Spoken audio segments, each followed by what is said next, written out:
जालन्यात मराठा ओबीसी संघर्षानंतर पोलिसांनी उपोषण स्थळाकडे जाण्याचा मार्ग आता बदललाय।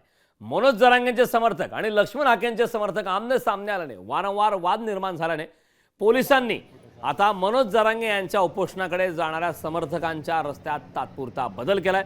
याचाच आढावा घेतलाय आमचे प्रतिनिधी सचिन बडे यांनी।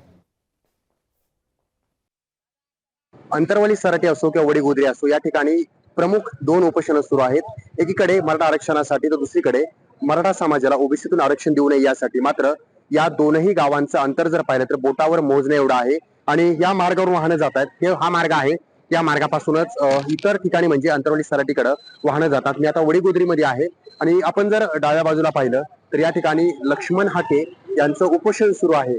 हे उपोषण म्हणजे मराठा समाजाला ओबीसीतून आरक्षण देऊ नये ही मागणी धरून जे आहे ते सुरू केलेलं आहे। दुसरीकडे मनोज जरांगे, हा जो तुम्हाला रस्ता दिसतोय त्या रस्त्यापासूनच मनोज जरांगे यांचं जे काही उपोषण सुरू आहे ते उपोषण स्थळाकडे रस्ता जातो। मात्र या मार्गाने जात असताना दोनही समर्थकांचे कार्यकर्ते आमने सामने येतात आणि त्यामध्ये वाद निर्माण होतो, संघर्ष झाल्याचे देखील पाहायला मिळालं होतं।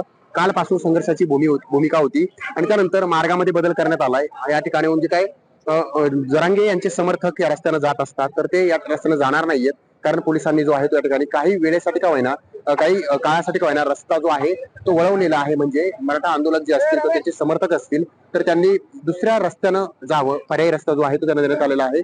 तर या ठिकाणी प्रामुख्याने जर पाहिलं तर ओबीसी आंदोलकांसमोर जेव्हा मराठा आंदोलक येतात तर त्यानंतर संघर्षाची परिस्थिती जी आहे ती निर्माण होते। मात्र आता या ठिकाणी रस्त्यामध्ये बदल करण्यात आलेला आहे, त्यामुळं परिस्थिती ही आटोक्यात आहे। या ठिकाणी तणावपूर्ण शांतता आहे आणि त्यानंतर वाद होणार नाही यासाठी पोलिसांनी ही शक्कल लढवलेली आहे, युक्ती लढवलेली आहे। मात्र तरी सुद्धा वाद होतात का आणि पोलिसांनी लढवलेली शक्कल हे कुठेतरी दोन समाजातील किंवा दोन आंदोलनातील वाद मिटवण्यासाठी एक महत्त्वाची भूमिका बजावणार का हे पाहणं सुद्धा महत्त्वाचं आहे। सचिन बडे, लोकशाही मराठी, वडीगोद्री, जालना। लोकशाही मराठी ऐका, पहा, जागरूक रहा।